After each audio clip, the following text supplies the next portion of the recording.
Welcome to the Travel Business Unpacked, where passion meets possibility. Here's your host, #1 Amazon bestseller, Meredith Calloway. Hello, and welcome to the Travel Business Unpacked podcast. I am your host, Meredith Calloway, and on today's episode, we are talking about unpacking your success or your game plan for success for attending industry events. And so my guest today is actually someone on the GTN team, our Chief Communications Officer at GTN, Sandy Saburn. Welcome to the podcast, Sandy. Thanks for joining. Thanks. I'm so happy to be here. Yeah, very, very excited. So the reason why we are talking about unpacking your game plan for success in attending industry events is because myself and Stephanie Jones on our team are gearing up and getting ready to fly off to Amsterdam and attend Asta River Cruise Expo, which is an awesome, awesome industry event. And so we are thinking about what you might be thinking about as a travel advisor in terms of wanting to get the most out of an investment in something like this. It's a big investment, right? It's an investment in travel. It's an investment in time. You have to leave your office and you absolutely want to make sure that you're going to get the most out of attending. And it's more than just seeing ships, it's more than that. So Sandy, I believe that you have a little bit of a framework for your game plan for success in attending industry events. So why don't you share that with us? I do. Thank you, Meredith. Yeah, it is. You're right. There's a lot to think about when you're going to an event, and you need to think about it before you show up. So, what I have is a 3R event strategy. And I love this. I love it. I love frameworks. I love yeah, and in case you didn't get my Southern accent, that's R as in research, relationships, and revenue. So those are the 3 R's. And when you focus on before the event, one's during the event, and one's after the event. I love it. So we have a game plan for what to do before you attend, a game plan for what to do while you're there. I love that because I think a lot of people want some direction. They feel like overwhelmed. Oh my gosh. And then I think the hardest part is making sure you capitalize afterwards on it. So let's start with the first R, before you go. And before you go can apply in two different ways. One, you could use this to help you decide which events to go to. Yeah. Because there are so many. I've been in this industry more than 20 years, and there's so many more now than there ever have been in the past. Absolutely. And they get better and better. And we get that question as a host agency all the time from our advisors, like, what shows should I be prioritizing? So let's start there. Yeah. So how to figure out what show to attend.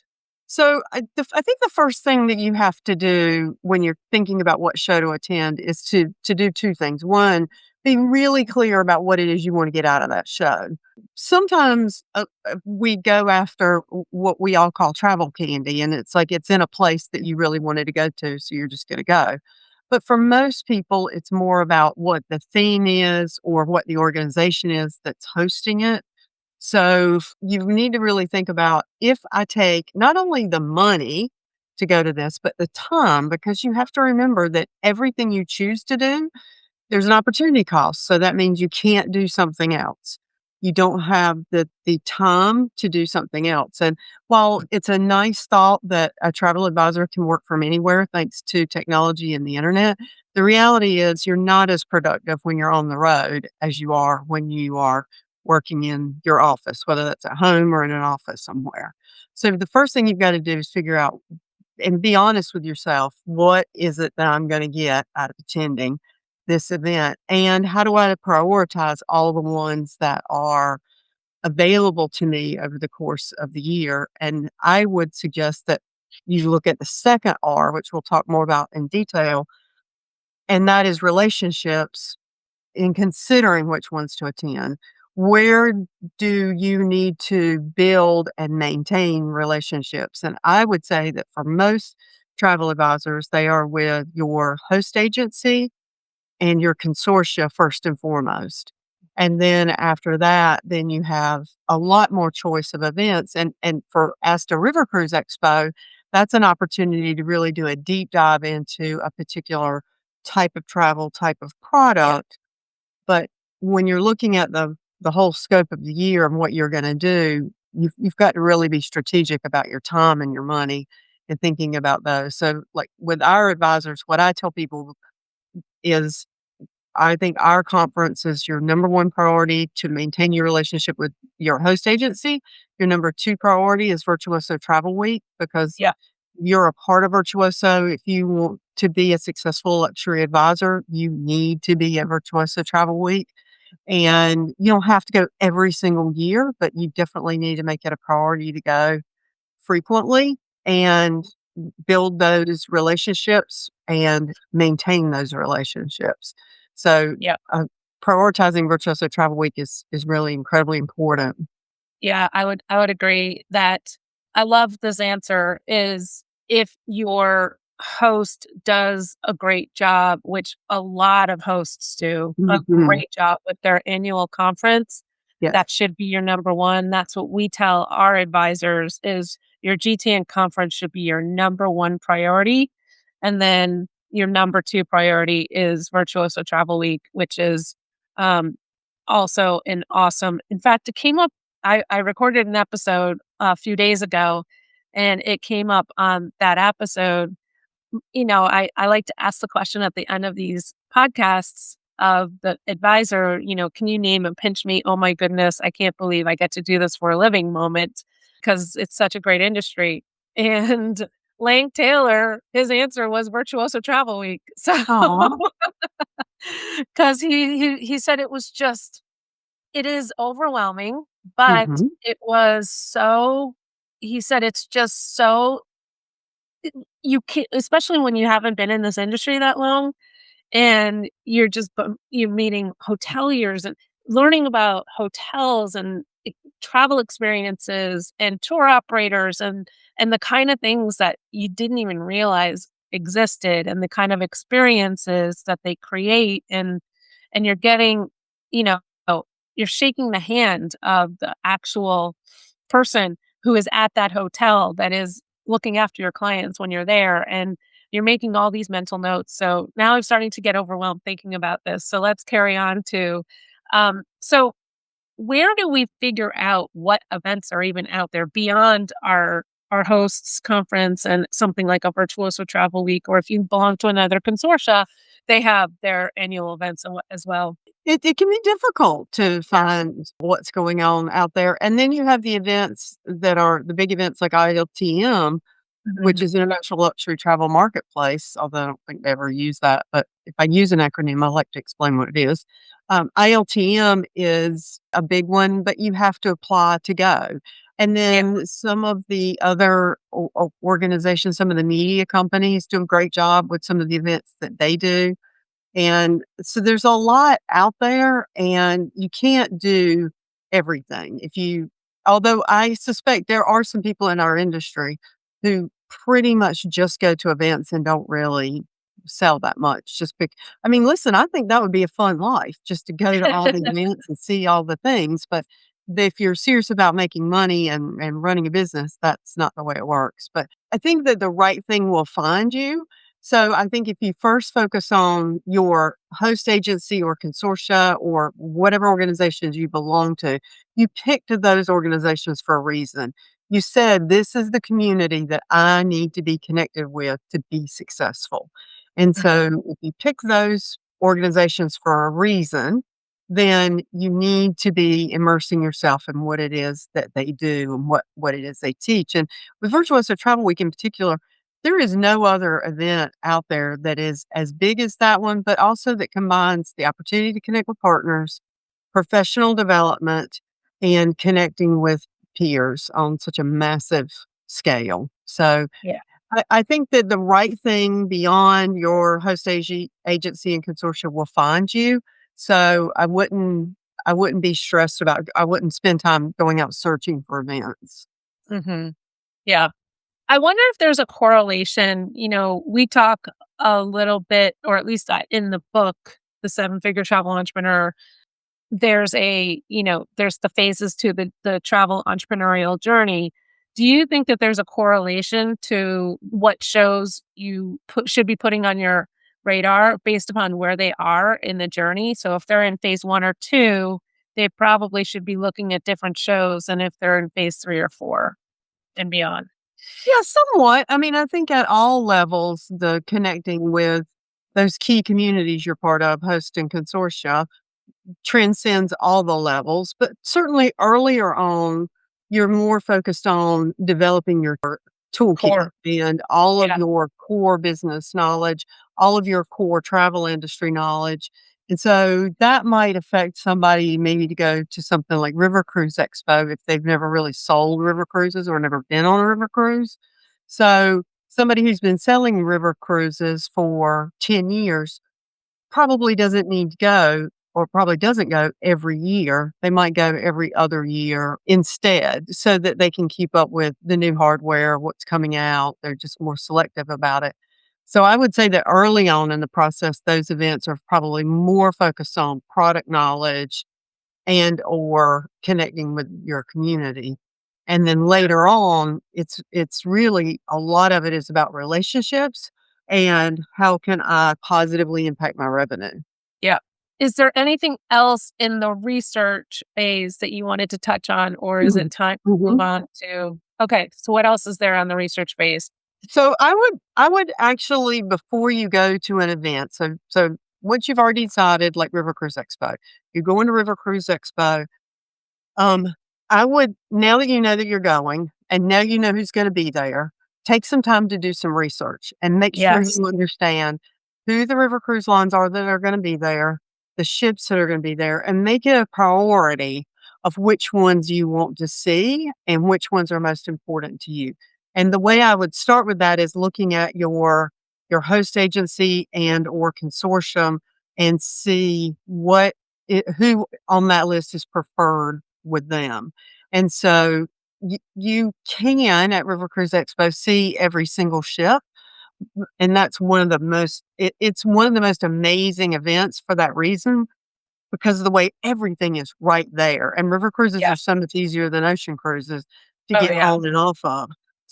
So it's a lot easier, but you still need to have a strategy because there's another aspect to it I'm gonna talk about in a minute, that you're gonna wanna have some more you don't wanna spend the same amount of time on every single ship and every single product, because if it's something that's not preferred with your host, not preferred with your consortia, why are you really gonna spend time focused on that? Yeah. Instead, focus on those others and think about the kind of clients that you currently work with and the kind of clients you want to work with, and your goal is to determine what's going to work best for them so that when you come back, you're going to want to be marketing what you learn. So you've got to get really clear on what you can use when you get back. I would layer in, I mean, you can even go as far as, and this I think even better with your annual conference or a Virtuoso Travel Week type of event, is connect with your partners on LinkedIn that are going to be Yeah. representing the person that's representing that partner that's attending the event. Connect with them on LinkedIn, connect with them on other platforms, ideally LinkedIn first, and and possibly even reach out, say, can't wait to see you or whatever. Looking forward to connecting when we're in such and such destination.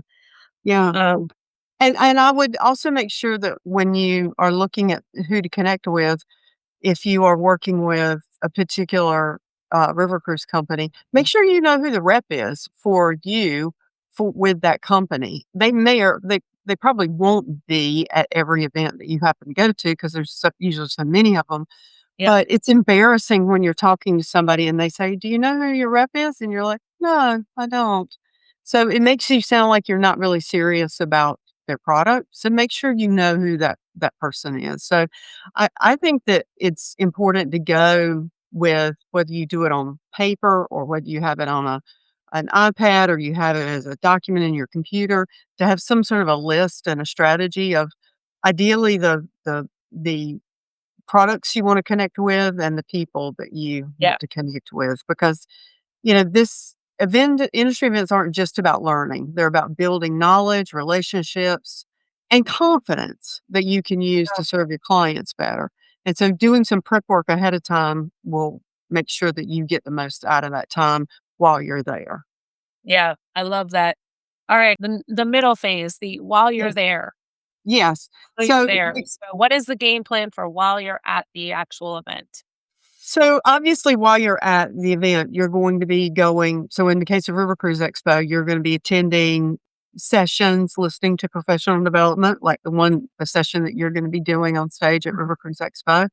Yeah. You'll also be going to the ships, but the real thing that you want to do is to focus on relationships, because it's easy.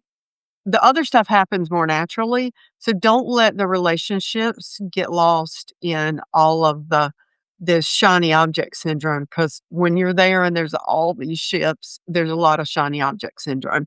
So that's why you wanna make sure that you are focusing on who it is you wanna connect with while you're there, because it'll be very easy to just sort of move through all those ships, and then you get home and realize you didn't really connect with anybody.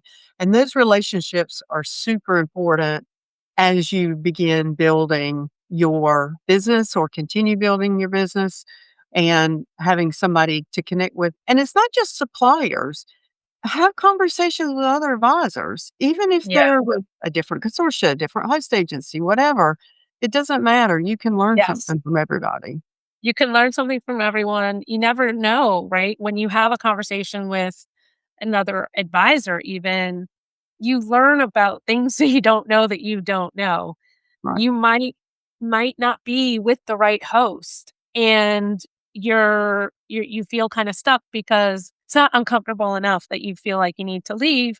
And there's nothing wrong with that. I switched hosts 3 times when I was a travel advisor, and I probably stayed too long with the first two. But having conversations with other advisors who have different perspectives is unbelievably helpful, and you just never know. And it's the same thing with the relationships. I don't think I really valued the importance of relationships with those partners, even though specifically the BDMs, and Mhm. if they change, it's okay. But the importance of that relationship is really, really big in Mhm. this profession. And I think I started to see that as we started to do our symposium, which is an event that we have been doing for the last 4 years. We didn't do it this year, but we're bringing it back next year. So we have 3 under our belt. And we're looking towards a new one a fourth one next year, which is where we charter a river cruise, and we do a 4 or 5 night sailing that leads into River Cruise Expo, Mhm. wherever it's being held. And It'll be in Vienna next year. it'll So be in Vienna next year, which is so exciting. mhm. Very, very exciting. But what we it you know, most the purpose of that event is to have an intensive educational experience, right? Where we go deep on a specific topic. So the Right. first year we did groups, the second year we did luxury travel, and then last year we did a combination of client attraction and scaling for growth. So next year we're bringing back the groups theme. So we're going to do a deep dive on groups, but I think people go and attend because they think, "Oh, I'm going to get all this great knowledge. I'm going to be able to advance my business in that direction, whatever the theme is." But I think what people walk away with, and because this chartering of a ship and just the whole like the layout of the event lends itself well to these connections being formed with the partners, because Right. we're sitting down, we're having lunch with the partners, we're having dinners with the partners, we're going on these excursions with the partners, and the friendships and the connections that develop in that environment have been game changers for people Mhm. in our network. Absolutely. So Absolutely, and you're right. It doesn't matter if the connections that you make, people in this industry move around, and so the yes, BDM you connect with today may not be your BDM forever, and that's yeah, okay. It's about connecting with different people, and as long as you connect with people, whether they're BDMs or other advisors, there's so much knowledge and so many good people in this industry who Yeah. want to help other people succeed. Yeah. And connecting with those people is a incredibly important part of this, of Yeah. attending this event. And of course, it's important to see the hardware and get an understanding of that. But I really think if you go focusing on relationships, the other stuff happens naturally. And the relationships, like you said, you'll leave surprised at how much you learn from the people you connected with. Yeah, for sure. So, what would be a game plan for making sure that you are making the right connections and developing those relationships and getting the most out of that event? So there's a lot more to building a relationship than just going up and saying, "Hi, I'm Sandy. Nice to Yeah. meet you." End of conversation. So you first need to think about who you want to meet, and not necessarily that person, but like, I want to meet somebody with this cruise line, or I now want to meet somebody with this, and then have some really thoughtful questions that you need answers to. And you're probably at an event, whether this is something like Virtuoso Travel Week or something like River Cruise Expo, you're probably there because you want to sell more of a particular product and you want to build your clients in that area or serve your clients better in that area. So think about the kind of questions that you could ask. So if you're new to river cruising, you're going to see multiple companies, multiple different ships, but in a lot of ways, the hardware, you'll see that the ships are almost identical in size for the most part. And so the magic happens inside the ship and with the excursion. So asking the question of what is the ideal client for your cruise line? What is the unique selling point that you have? What do you feel like differentiates you as a cruise line from the other companies that are seen represented here, and really get to understand that? I'd also say ask them how they work with travel advisors and get to know more about that, because I'm a big believer in this industry of rewarding those people who work successfully with travel advisors. Obviously, these companies do because they're at Asta River Cruise Expo, Right. but asking the question is is a great way for them to tell you more about what it is that they can do. But one question not to ask, and one thing not to say, and one thing not, Yes. Yes. Tell us what not to say too, or not to ask. please, please don't go to this event or any event with the mindset of, I can't possibly sell this if I don't experience it. Yeah. That's absolutely not true. Please get that out of your mind. And please don't go to any of these partners and say, I need to experience this product so I can sell it. Can you give me a free or deeply discounted cruise? Please Yeah. don't do that. That's not the way this industry works. There are lots of ways that partners want to reward advisors, and they do reward advisors, and they can be incredibly generous. But what's in it for them? I mean, if everybody who came up and asked for a free cruise got one, how many of those people are actually going to go back and sell it? So don't, don't go in with that strategy. And truly, you do not have to see something or sell something to sell it well. That's why you're part of a host agency, a consortium. You have a network of colleagues who have seen it, done it, experienced it. And as you build those experiences over your career, certainly it's important, but just make sure that you don't let yourself slip into that mindset that, "Oh, I couldn't possibly help that client who wants to go here or wants to do this because I personally haven't done it." Yeah. And those BDMs have a very different perspective than we as travel advisors have. And so one of my favorite questions that I ask of them is, can you tell me about a success case, like a successful strategy that you've seen other advisors use to sell this product? Yeah, that's a great question to ask. Yeah. I think, Um, and you need to be Almost focused. always they come up with an answer because they have seen it. Yeah. And one of the things, and this touches on the last R, that you need to be focused on while you're there is revenue. And asking about a success case is a great way for that. And the whole revenue or after the event area of focus is really about making sure that you take what you learned and utilize it to build business. But if you're not aware of what it is that you want to do when you get home, it's harder to make that successful. I mean, we've all gone places and thought, why didn't I do a video? Why didn't I get a picture with so and so? Why didn't I do this? Why didn't I do that? So, having some thought in mind, depending on what your social media or marketing strategy looks like, of how you want to leverage this information, how you want to get this information in front of your consumers, both your existing clients and your prospective clients, is really important so that you get the videos, that you get the photos, that you take the notes. I am 59 years old and my memory is not as good as it used to be.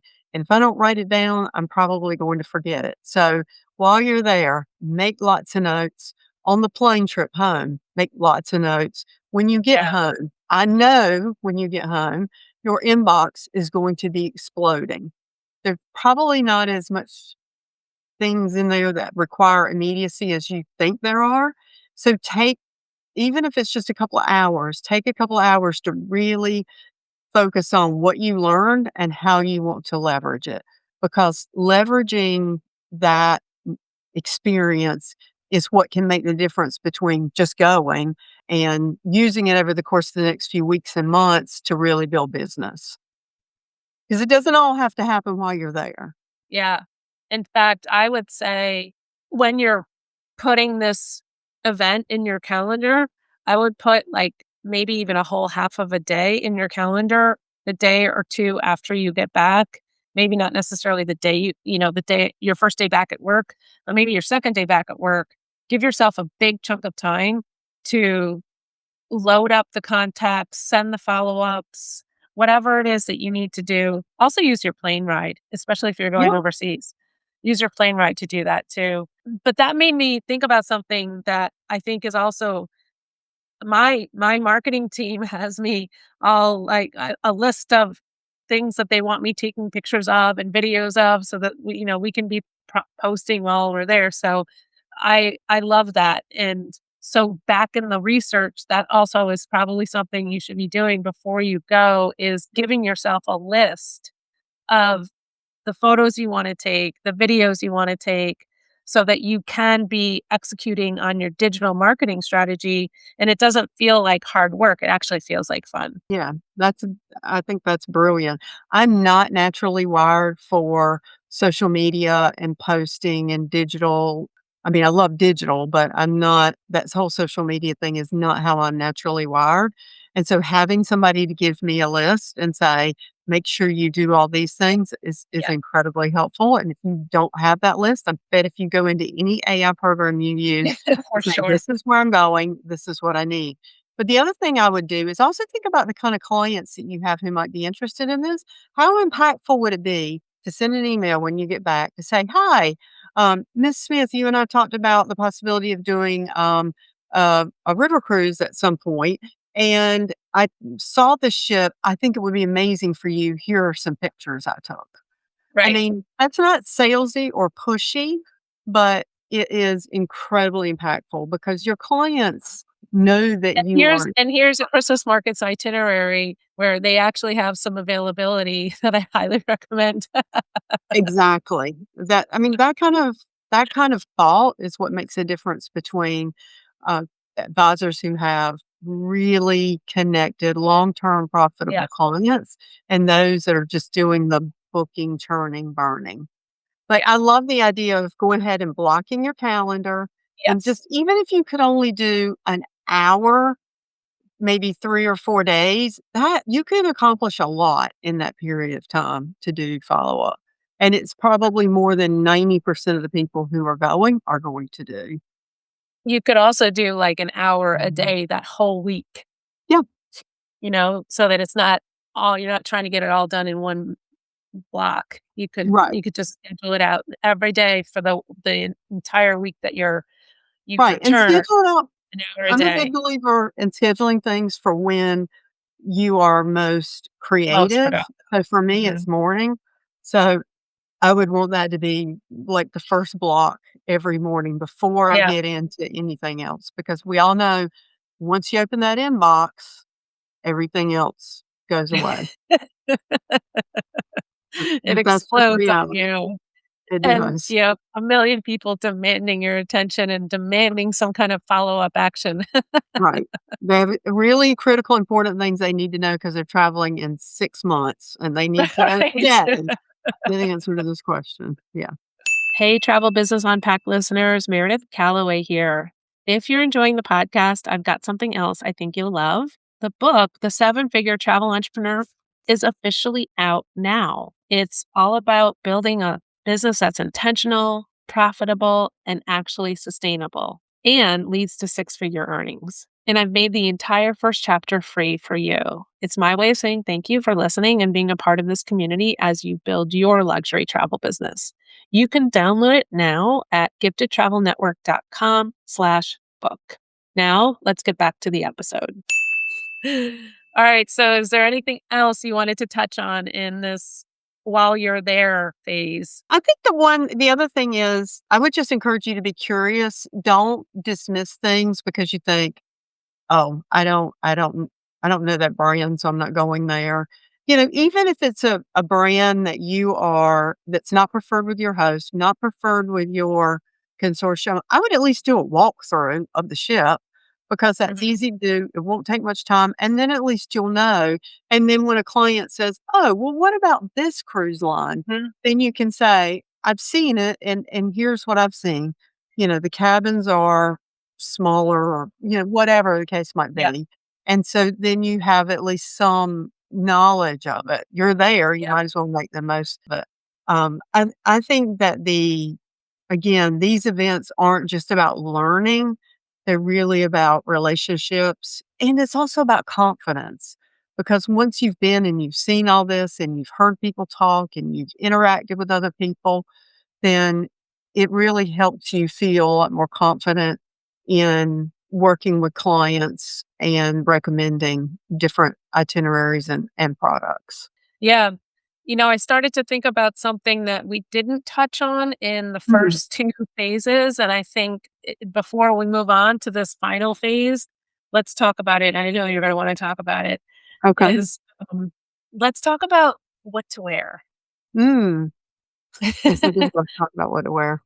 So, And um, when you're going to Virtuoso Travel Week, you need like weeks to plan what to wear yeah, because well, it's not called the fashion event of the travel industry for nothing. It's called Fashion Week for exactly. the travel industry.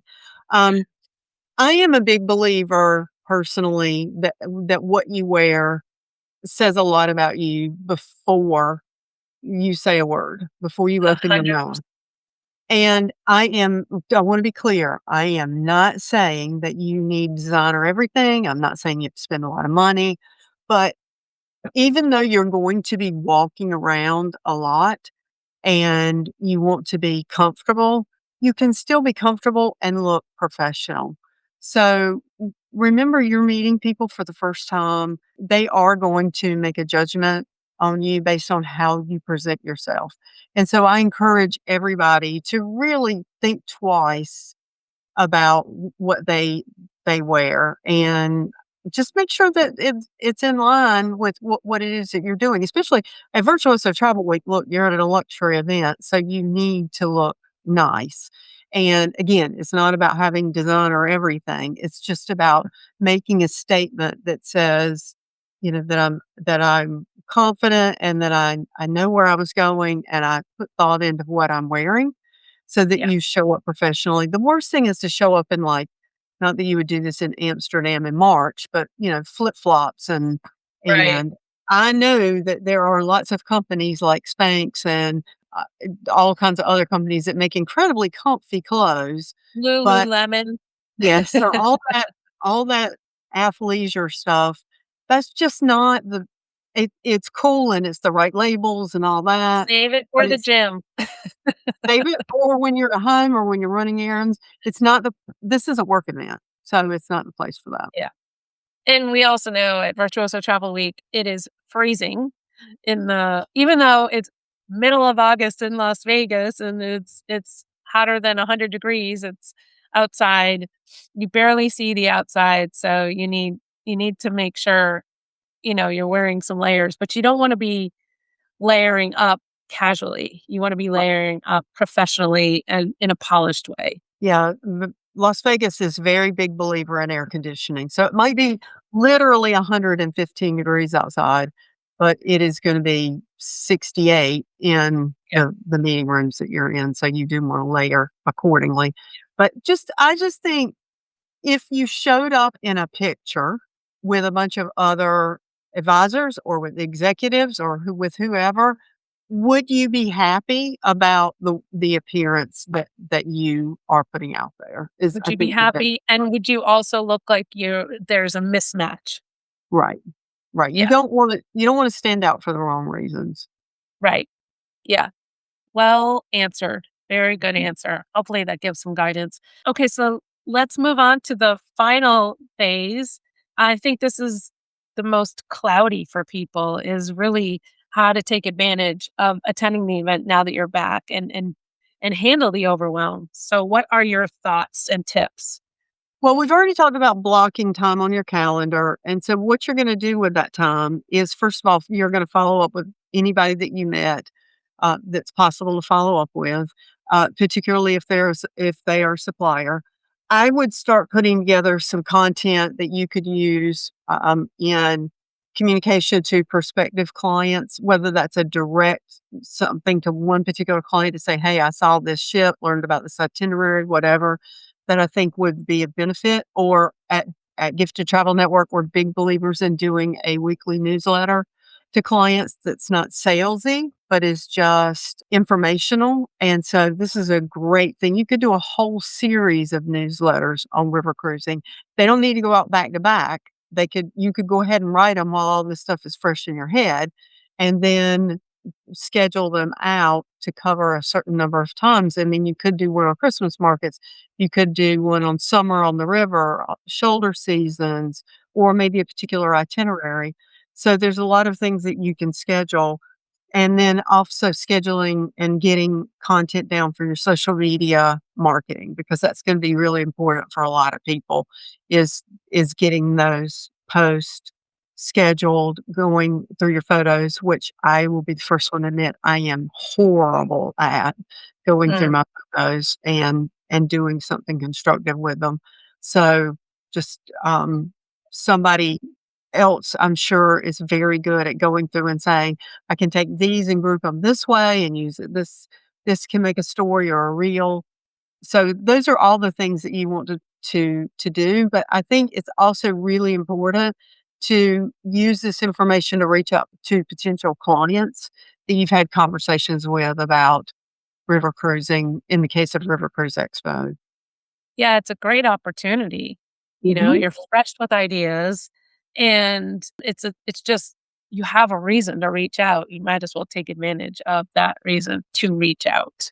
Right, there's just so many different things if you know ahead of time what the client's interested in that you can learn about while you're there.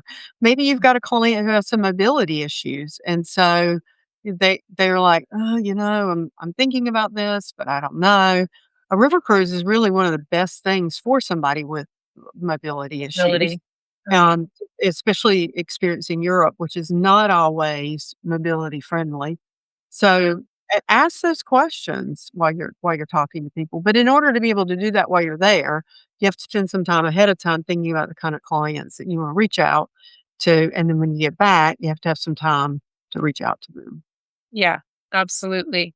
I love that idea. I think that River Cruise Expo is a little bit easier to tackle because it is so hyper focused on that Mhm. one type of product and Right. really the game plan is see as many ships as possible but also make as many connections as possible. How would you is there anything that you need to, is there more when you attend a much bigger show like a Virtuoso Travel Week? Is there something else on the game plan while you're there that is above and beyond what would be in the game plan at a River Cruise Expo? Well, I think the breadth of what you're gonna see at something like Virtuoso Travel Week is so much more than what you would see, obviously, at River Cruise Expo, Mhm. because at Virtuoso Travel Week, you're gonna have hotels, ocean cruise lines, expedition lines, river cruise lines, destination management companies, it just and everything technology companies, everything in between. And so I think the one thing I'm a big believer in curiosity. So I think just being curious and just Yeah. opening yourself up to what you don't know. And I think when people go to Virtuoso Travel Weekend, they have those what they call matched appointments. I call them speed dating, where you sit down and you're meeting with people over and over and over again. And a lot of times I hear people say, I don't wanna meet with people I don't know." Well, Mm, how or I don't wanna meet with products I don't sell. How yep, do you know that the greatest hotel that you don't even know yep. exists, that's perfect for your clients, is not the next person in line for you to meet with? Or maybe it's a destination management company that could fill a niche because they serve, 2 areas that you work with a lot, and you didn't even know that they were out there. So, That is I think such a good being point. curious. Keep an open mind. Don't shut others down, other partners down just because you don't sell them. Just be open and be curious. I Right. love that. Yeah, and take All right. lots of notes with all of these things because listen, after the 2nd or 3rd ship, you start to forget what was where. So, I'm a big believer in taking notes, and even your photos won't always do you justice, but if you take photos as you're walking onto the ship of the name of the ship and the room number and all those things, it helps you later, but I also believe in taking notes as you're As going a along. as a a self-proclaimed tech geek, tech-wise, how do you handle taking notes? So there are lots of different ways that you can do that, and there are lots of different ways that people do that. Some people create a spreadsheet of what they're going to see and they put everything in the spreadsheet. I am much more a notebook and an old-fashioned pencil and paper kind of person, and I just scribble notes down as I'm going along because I think that's easier than trying to juggle a piece of technology as I'm walking around. It's Yeah, a lot easier to just carry a smaller notebook and just make lots of notes. But everybody will find something yeah, that makes sense for and I'm them. sure there's all kinds of AI tools nowadays that can really speed up this process and I'm make it sure. yeah, and just yeah, collapse the process Yeah, in I'm time. sure. Yeah, I mean, Yeah, ask your favorite AI how it can help you. I mean, that's one of my favorite things to do is yeah, say, here's what I'm facing, here's the issue, here's the problem. What can you do to help me?" love that. Is there anything else that you wanted to touch on in this last phase, the follow-up phase, making the most out of your industry events? I think the follow-up phase is the one that people tend to push to the side and keep thinking that they will get to it. And if you don't get to it within a week of coming back, you're not gonna get to it. So that's why scheduling that time ahead of time is so important. I mean, let's just be Yeah. honest. If you don't get it done in that first week, it's not gonna happen.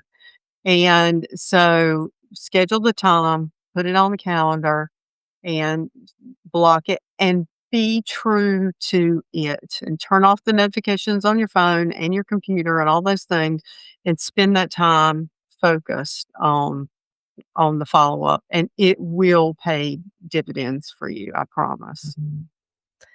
Wow, this has been so helpful, and Thank what you. a fun conversation. We haven't had any conversations like this on this, podcast yet, so Oh, this has been really, really fun, and I think packed, pun intended, with mhm. nuggets and knowledge. Since I love ending with this question, I might as well let you answer this question. Do you wanna share, we it's such an honor and a blessing to work in this industry, and you and I both have had a lot of pinch me moments. Do you wanna share one of your favorites? Pinch me, I can't believe I get to do this for a living moments. I feel like I know what's coming up, but I don't.